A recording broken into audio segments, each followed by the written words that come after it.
Hi everybody, it's Jody here and welcome back to my channel, or hello for the very first time. Today I am going to do a review on this guy here. This is the Pure Pro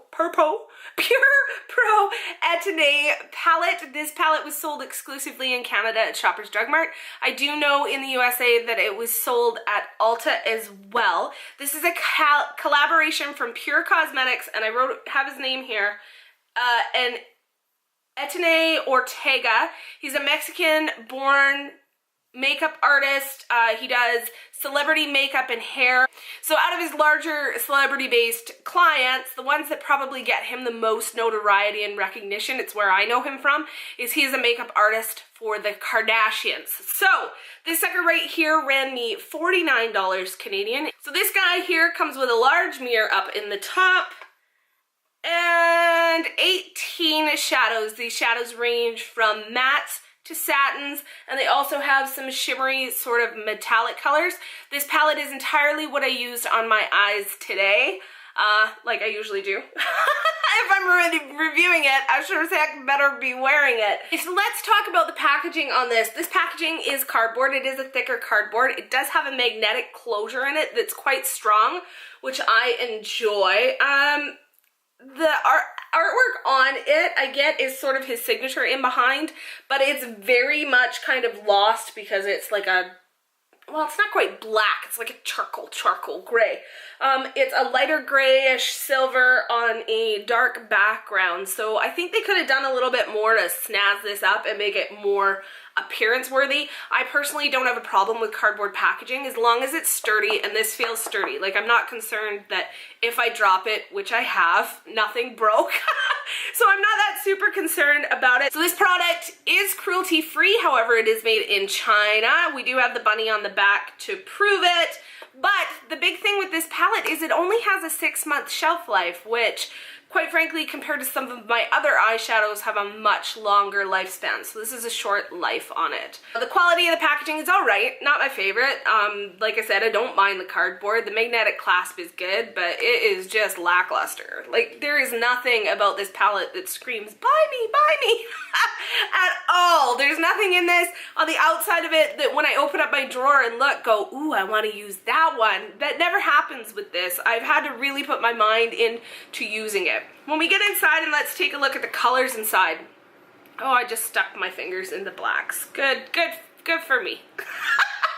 When you take a look inside, the color palette is nice. It's kind of neutrally, there's nothing that really pops out at me and gives me the feels except for maybe this blue, so it is sort of lacking what I would classify as those pops of bright colors, those things that are gonna draw me in and get me really excited about it. The colors in here look like 1,000 other colors that I have already, so it's kind of lackluster in that respect. The layout in this for me feels a little bit awkward, and I might be alone in that. It's just the mattes and the warm tones and the cool tones are kind of just sort of splotched in there somehow, and I don't get it. I don't get the layout of this. Is that just me? It's not confusing like the Kat Von D Saint and Sinner palette where you look at it and go, holy crap, I have no idea which direction to go.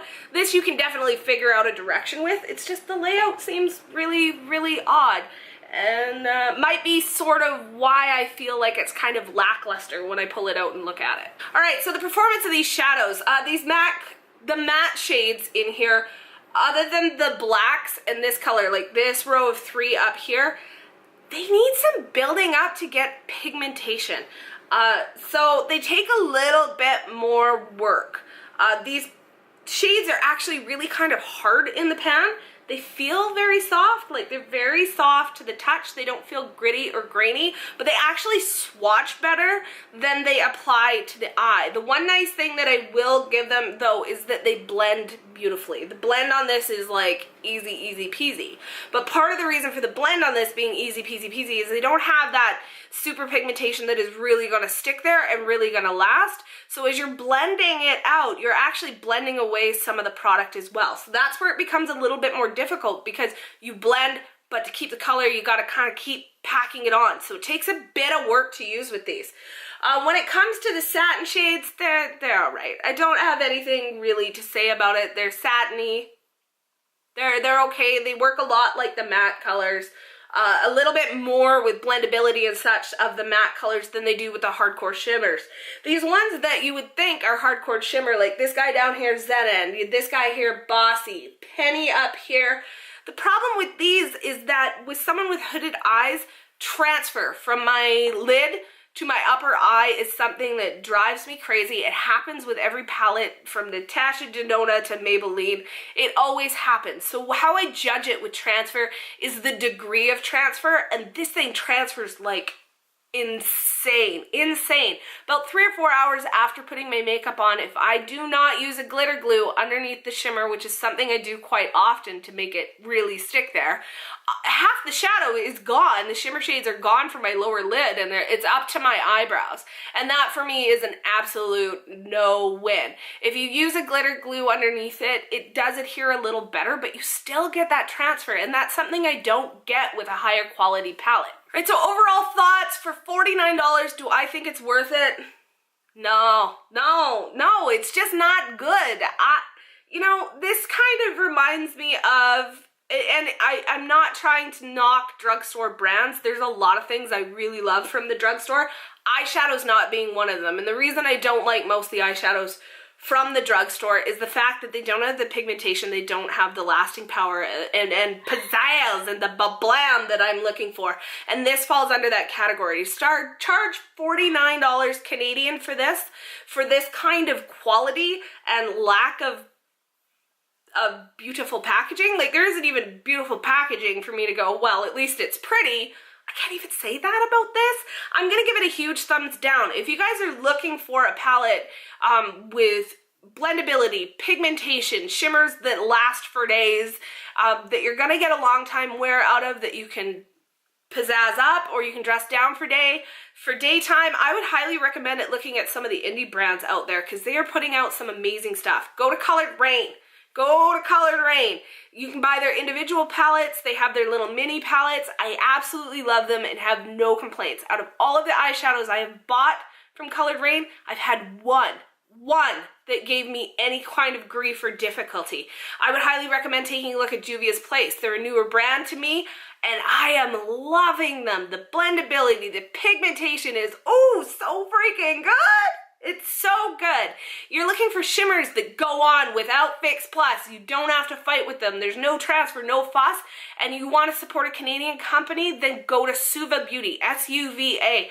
Their shimmers and their metallics are like freaking mind-blowing good, and they don't get enough hype here on YouTube. They really should. They are so good. So take a look around. If you know, spend the extra $5 or $6 and get something from one of these indie brands and get it brought up. You can even go, and if you want to spend more than that, then take a look at the Marc Jacobs Style Icon. The shimmer shades and stuff are beautiful. Charlotte Tilbury is beautiful shimmers and mattes that blend out. If you want to do something even cheaper, that's even cheaper than this, more cost effective than this, go take a look at BH Cosmetics. Because some of the stuff they are coming out with, I'm like, how is this not a $60 palette? I don't understand. It's so good. BH Cosmetics, that's going to get your lower price point in and still have that quality. As for Pure Cosmetics, I'm sorry guys, this is the second palette I've tried from you, and you gotta do something. You want to charge these kind of prices, you've got to do something. You got to change that formula up, because this is just, well, let's be nice, it's crap. It's crap. I don't recommend it at all. I can't tell you guys to go buy it. I can't tell you that it's good. And like I said, this is the second palette I've tried from Pure, and I still don't like it. I still don't like it. It just doesn't have, I don't know. It doesn't have it going on. You know what I mean? It just, you know, some palettes have it going on. This one doesn't. This has got nothing going on. It's like...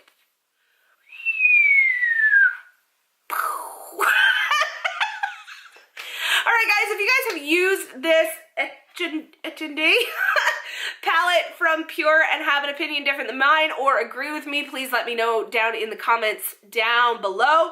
If you guys have any palettes that are similar or could be a dupe for people, if they're really into this color scheme, yeah, let us know down below. The more information that we can all get together and share, the better. I don't know everything. I haven't tried everything, so you guys might have something fantastic and wonderful that we should all know about to let us know. So be sure to leave a comment down below on what you think.